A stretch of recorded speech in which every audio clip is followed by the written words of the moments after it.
মুসলমান তোরা হারাস না ঈমান।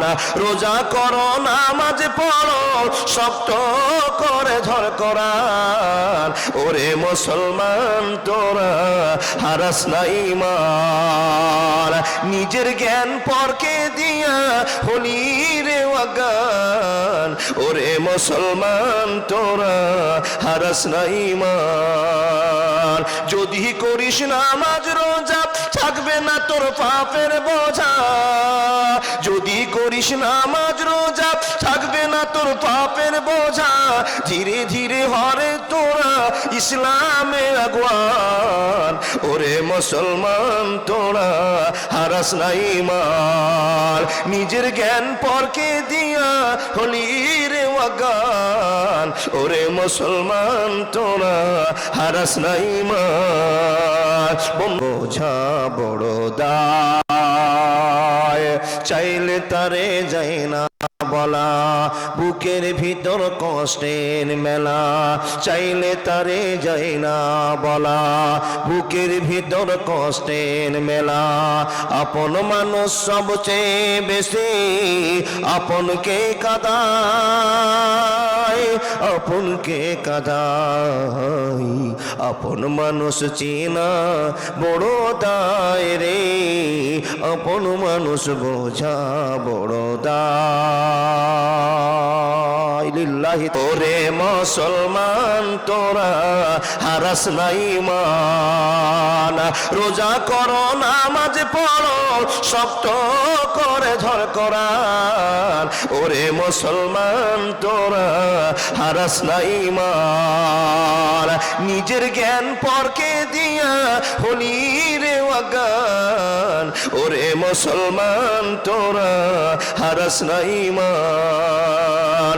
যদি করিস নামাজ রোজা থাকবে না তোর পাপের বোঝা। যদি করিস নামাজ রোজা থাকবে না তোর পাপের বোঝা। ধীরে ধীরে হরে তোরা ইসলামে আগুয়ান। ওরে মুসলমান তোরা হারাস না ঈমান। নিজের জ্ঞান পরকে দিয়া হলি রে অজ্ঞান। ওরে মুসলমান তোরা হারাস না ঈমান। বোঝা বড় দায় চাইলে তারে যায় না বলা। বুকের ভিতর কষ্টের মেলা চাইলে তারে যায় না বলা। বুকের ভিতর কষ্টের মেলা। আপন মানুষ সবচেয়ে বেশি আপনকে কাঁদায়। আপনকে কাঁদায় আপন মানুষ চেনা বড় দায় রে। আপন মানুষ বোঝা বড় দায়। লিল্লাহি তাআলা। বন্ধু আমার কথা বলতে আরম্ভ করলাম। রব্বুল আলামিন বলছেন বান্দা তোমাদেরকে সর্বপ্রথম আমি করেছে সম্মান দিয়েছি। তোমাদেরকে অ্যাডভান্স মুসলমান বানিয়ে দিয়েছি। হে মুসলমান শুনে নাও, তোমাকে মুসলমান বানার পর আমি আল্লাহ সাহায্য করতে আরম্ভ করলাম। আপনি চট করে বলবেন মাওলানা আমাদেরকে আল্লাহ কি কি দিয়ে সাহায্য করেছে একটু বলবেন কিনা? তো রব্বুল আলামিন বলছে বান্দা আমি সর্ববিষয়ে তোমাদেরকে সাহায্য করেছি। শুধু তাই নয়, মুসলমানকে লক্ষ্য করে আল্লাহ রাব্বুল আলামিন বলছেন ইয়া আইয়ুহাল্লাযীনা আমানু, হে মুসলমানেরা তোমরা যারা আমাকে এক বলে বিশ্বাস করেছো, আমার প্রতি ঈমান এনেছো, তোমরা কান খুলে শুনে নাও। আল্লাহ কি কান খুলে শুনবো তুমি একটু বলে দাও। তো রব্বুল আলামিন বলছেন লা তুলহিকুম আমওয়ালুকুম ওয়ালা আওলাদুকুম আন যিকরিল্লাহ, তোমরা আল্লাহকে ভুলে যেও না। তোমাদের টাকা পয়সা ধন দৌলতের জন্য, সন্তান সন্ততির জন্য আল্লাহর কাছ থেকে তোমরা সরে গিয়ে জিকির বন্ধ করে দিও না। একটা পরামর্শ হলো। নাম্বার 2, রব্বুল আলামিন বলছেন ইয়া আইয়ুহাল্লাযীনা আমানু, এই কথাটার মানে হলো হে মুসলমানেরা, হে ঈমানদারেরা, তোমরা আমাকে যারা মেনেছো, আমার নবীকে যারা নবী বলে মেনেছো তোমাদেরকে আমি বলছি কু আনফুসাকুম ওয়া আহলিকুম নারা। 2 নম্বর অপশন চলে গেল। নাম্বার 3 রব্বুল আলামিন বলছেন বান্দারে শুনিলে আমার পরামর্শ তোমাকে আমি দিচ্ছি। কি পরামর্শ দিচ্ছি? ইয়া আইয়ুহাল্লাযীনা আমানু, এ মুসলমানরা তোমরা শোনো। আল্লাহ কি শুনবো বলে দাও তো। রব্বুল আলামিন বলছেন হাক্কা তুকাতিহি ওয়া লা তামুতুন্না ইল্লা ওয়া আনতুম মুসলিমুন, ইল্লা ওয়া আনতুম মুসলিমুন। আল্লাহর বান্দারা শুনে যান, এতগুলো পরামর্শ দিচ্ছেন। এখন আপনি প্রশ্ন করে বলবেন ভাই ইমদাদুল, বেটা ইমদাদুল, বন্ধু ইমদাদুল, আপনার কাছে আমরা জানতে চাই আল্লাহ কেন আমাদেরকে পরামর্শ দিচ্ছেন, কেন বাঁচাবার চেষ্টা করছেন? আল্লাহ বলছেন বান্দারে তোমাকে বড্ড ভালোবাসি তাই পরামর্শ দিচ্ছি। হে বান্দা শুনে নাও, যদি মাত্র 30 বছর, 40 বছর, 50 বছর, 60 বছর তোমার ছোট্ট জিন্দেগিতে আল্লাহকে তুমি যদি ভুলে যাও তো বান্দারে আমি আল্লাহ রাগ করে তোমাদের জন্য একখানা জাহান্নাম তৈরি করে রেখেছি। ইন্না জাহান্নামা কানাত মিরসাদা লিত্তাগিনা মাবা লাবিসিনা ফিহা আহকাবা। আল্লাহ পাক রব্বুল আলামিন বলছেন বান্দা আমি তোমাদেরকে পরামর্শ দিয়ে আলোর পথের সন্ধান দিলাম। তোমরা যদি পথ গ্রহণ না করে না ওই জাহান্নামে তোমরা চলে যাবে। আমি আল্লাহ সাদের জিনিসকে তৈরি করে আবার সাদের জায়গাটাকে কষ্ট করে জান্নাতে জাহান্নামে দিয়ে দিব।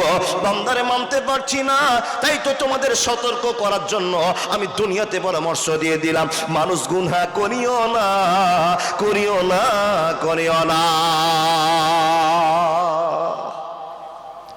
এত পরামর্শ আল্লাহ দিচ্ছেন, কিন্তু আমরা দুনিয়ার সাথে পাগল হয়ে গিয়ে আল্লাহর একটা পরামর্শ আমরা নিতে পারছি না। যদি আল্লাহর পরামর্শ নিতাম তাহলে আমাদের কাছে এত ওয়াজ, এত নসিহত, এত বক্তব্য, এত ভালোবাসার কথা বলার পরও আমাদের ঈমান এখনো পোক্তা হলো না, টাটকা হলো না। আমরা গর্বিত আকারে বলতে বললাম না আমরা একজন সাচ্চা মুসলমান। যে মুসলমানকে আল্লাহ এত ভালোবাসেন, এত পরামর্শ দিচ্ছেন, সেই মুসলমান আল্লাহকে কষ্টের উপরে কষ্ট দিচ্ছেন। আল্লাহ বলছেন বান্দা তুমি আমাকে যদি কষ্ট দাও তা আমি তোমার কাছ থেকে রহমতের হাতটা টেনে নেব। দেখি কিছুদিন তোমাদের দুনিয়াতে ছেড়ে দিয়ে দুনিয়াতে পিটন খাইয়ে দিয়ে তোমাদেরকে আবার সোজা করব। এটা আমার কাজ। এটা কার কাজ? আল্লাহ বলছেন আমার কাজ। বান্দা তাই তো তোমাদের ভুল সংশোধন করার জন্য আগে তোমাদেরকে আমি অ্যালার্ট করেছি। কি করেছি? অ্যালার্ট করেছি, খবর জানিয়ে দিয়েছি তোমরা গুনাহ করিও না। এবার গুনাহ আমরা কি করেছি গো বাবা? দুনিয়াতে কম ও বেশি গুনতি করে যে বড় গুনাহগুলো হয় এগুলো হলো 120টা গুনাহ। কত বললাম? কটা? 100টা গুনাহ আমরা এই মুসলমানগুলোই করি। কি করি? জেনা করি, চুরি করি, মদ খাই, মা বাপকে কষ্ট দিই, নামাজ পড়ি না, মানুষের সঙ্গে মানুষের বিপদ লাগিয়ে দিই, ও বাবা মানুষের জিনিস চুরি করে নিই। এই করে করে করে করে করে করে করে করে 120খানা বড় পাপ আছে। যেই পাপগুলোর একখানা পাপ যদি আপনার জীবনে ঘটে যায় তো আপনাকে চোখের পানি ফেলে আল্লাহর কাছে কাঁদতে হবে। এর নাম কাবিরা গুনাহ। আর সাগিরা গুনাহ কি করছেন? সাগিরা গুনাহ একটা মেয়ে যাচ্ছে, একবার দেখলেন, মন মানলো না বাবা, মেয়েটার দিকে আবার চোখ তুলে তাকালেন, আবার মনে পড়ে গেল আল্লাহ নবী তো নিষেধ করেছে, 2বার টাকা দিয়ে চট করে ঘুরিয়ে নিয়েছেন, চোখটা চলে গিয়েছে, ছোট গুনাহ হয়ে গেল। আল্লাহর বান্দা যদি ওই মেয়েটাকে আবার তীক্ষ্ণ নজরে দেখেন তো কাবিরা গুনাহ হয়ে যাবে। দেখেন রাস্তায় দিয়ে চলছেন, একটা কুকুর শুয়ে আছে, আর রাস্তা দিয়ে যখন কুকুরটা শুয়ে আছে ওকে উঠিয়ে দেওয়ার জন্য, জাগিয়ে দেওয়ার জন্য আরটিআর মোটরসাইকেল আছে, গোড়াতে গিয়ে একবার ঘঁ করে ব্যারেন্টে বেড়েছেন, আর কুকুরটা ছ্যাক ব্যাক করে দেখে মারলো তো কি করলেন?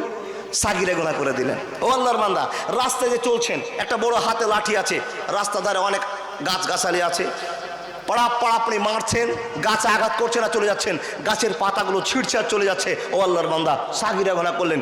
এইগুলো গুনাহ মানুষ দিনে 100টা করে। বুঝতে পারলেন না? এগুলো গুনাহ 100টা হয় চলতে ফিরতে। যদি এই 100টা গুনাহ আল্লাহর কাছে সন্ধ্যাবেলায় বলে আল্লাহ আমি সারাদিনে কি গুনাহ করেছি জানি না, কি ভুল হয়ে গেছে জানি না, মাবুদ তুমি আমাকে ক্ষমা করে দাও, একবার এই কথা বললে 100টা সাগিরা গুনাহ একবারে ডিলিট হয়ে গেল। কিন্তু কাবিরা গুনাহ ডিলিট হবে না। কেন? আল্লাহকে আপনি বড় কষ্ট দিয়েছেন, আর আপনি দুনিয়াতে বড় ফখর করেছেন, দুনিয়াতে বড় অন্যায় করেছেন। এর জন্য আপনাকে চোখের পানি ফেলতে হবে, অনুশোচনা করতে হবে, আল্লাহর কাছে কাঁদতে হবে, অভিনয় করে দেখিয়ে দিতে হবে আল্লাহ আমি কাবিরা গুনাহ করেছি আর জীবনে করব না। এই গুনাহগুলো কি গো মাওলানা? এই গুনাহগুলোর ভিতরে সবচেয়ে কি বড় গুনাহ? এই গুনাহগুলোর ভিতরে সবচেয়ে বড় গুনার নাম হলো শিরিক। শিরিক। কি বললাম? এই দাদারা এত কথা বলছেন কেন গো? কি গুনাহটা সবচেয়ে বড় বললাম?